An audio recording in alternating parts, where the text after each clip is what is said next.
हाँ, good morning everybody. आज हम लोग गोधूली भाग 1 में लिखित एक व्यंग प्रधान निबंध जिसके लेखक हैं शरद जोशी, उनकी लिखित रचना का नाम है रेल यात्रा। आइए हम लोग लेखक के जीवन परिचय के बारे में देखते हैं। लेखक का जीवन परिचय कुछ इस प्रकार है। उनका जन्म जो है उज्जैन, जो मध्य प्रदेश का एक उज्जैन जिला है, यहाँ पर 21 मई 1931 ईस्वी को उनका जन्म हुआ था। ये कई शहरों में इनकी शिक्षा दीक्षा हुई और उसके पश्चात इन्हें सरकारी नौकरी भी मिला, लेकिन इनका रुझान जो था वो लेखन कार्य में था, इसलिए सरकारी नौकरी के साथ साथ ये लिखने पढ़ने का भी काम करते रहे।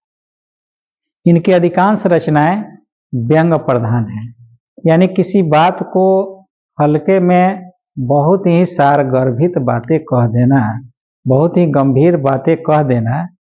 यदि कोई इस तरह की कोई कला है तो हमारे शरद जी से कोई सीखे या उनकी रचनाओं को पढ़ने से हम उनके बारे में जान पाते हैं।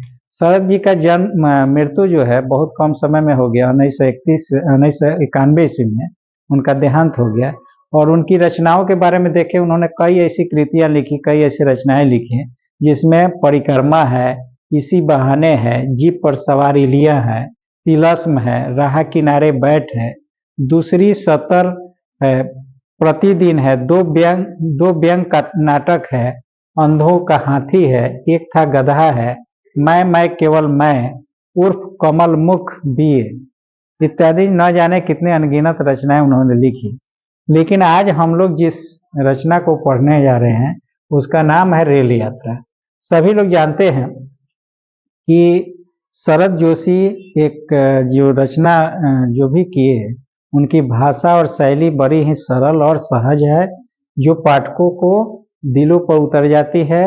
उन्होंने अपनी रचनाओं के माध्यम से अध्यात्म की बातें की, राजनीति की बातें की, सामाजिक जीवन में जो बुराइयां थी उस पर उन्होंने व्यंग प्रधान रचनाएं की।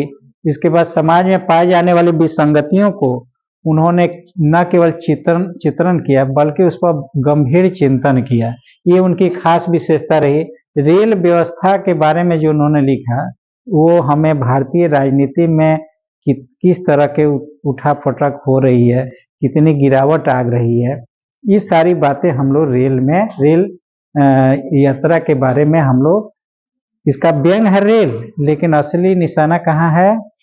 भारतीय राजनीति में आ रही गिरावट, यानी भारतीय राजनीति में नेता कौन बन सकते हैं ये बताया उन्होंने।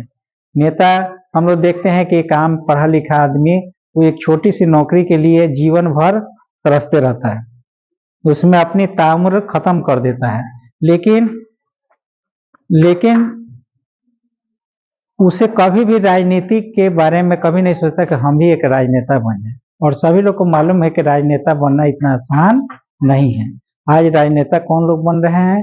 जिनके पास है दम वही बनेंगे हम। यानी नेता कौन बनेंगे? जिनके पास पैसा हो, मनी हो, पावर हो, जोर तोड़ में आगे हो। पढ़े लिखे कम भी रहेंगे, जोर तोड़ में आगे रहेंगे। किसी को मिलाना है, किसको हटाना है, किसको पैसा से मनाना है, किसको बात से मनाना है, ये सारी कला जिसमें होगी वही आदमी नेता बन पाए। उन्होंने रेल के को एक माध्यम बनाया कि कैसे कहते हैं कि भारतीय मंत्री जो है वो क्या कहते हैं कि रेलें प्रगति कर रही है। कैसे प्रगति कर रही है? जैसे मुंबई से ट्रेन दिल्ली जा रही है और फिर दिल्ली से ट्रेन मुंबई आ रही है। ऐसे लेखक ने उन्होंने समझाया कि ट्रेन इसी तरह से हमारा राजनीति क्या कर रहा है, हमारा देश प्रगति कर रहा है। कैसे कर रहा है? वो इसी तरह कर रहा है। कहा कि प्रगति के राह में रोड़े जो है भी दिखाई देते हैं। जैसे रेल में भी बहुत सारी समस्याएं आती है, वैसे राजनीति में भी ये समस्याएं हमको देखने को मिलती है।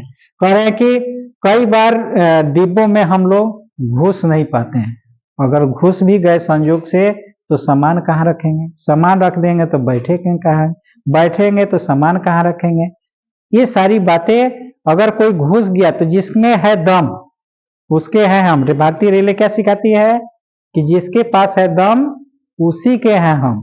यानी कई ऐसे लोग जो है दूसरे प्रांतों के लोग जो बिहार से गुजरने वाली ट्रेनों में घुस नहीं पाते हैं, क्योंकि उसमें इतना पहले से ही इतना रस होता है, भीड़ होता है कि बाहरी लोग दूर देखकर ही क्या हो जाते हैं, पीछे हट जाते हैं।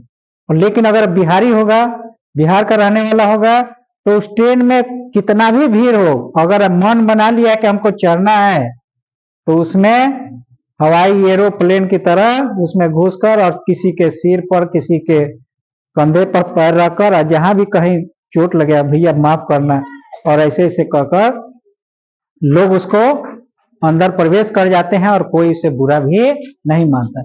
लेखक ने कई ऐसे उदाहरण दिया है कि जैसे अगर वो कहते हैं कि हाथ में टिकट हो और पैसे और पॉकेट में पैसा हो और मनोबल ऊंचा हो तो हम उस मंजिल को पार कर जाएंगे। नेता को ही बनेगा जिसके हाथ में किसी का टिकट मिल जाए और पॉकेट में पैसा हो जाए और ये उम्मीद हो कि हम इस बार जीत जाएंगे, वही व्यक्ति ना चुनाव लड़ता है, वही व्यक्ति जीतता है। तो रेल के माध्यम से उन्होंने यही बातें बताई और कहते हैं कि जिसमें है दम उसी के है हम। यानी नेता कौन बनेगा, जिसमें दम होगा। आजकल लोग देखते हैं वोट गिराते समय क्या देखते हैं, देखते हैं कि बड़ा आदमी है कि नहीं, खर्चा करने वाला आदमी है कि नहीं, भारी आदमी है कि नहीं।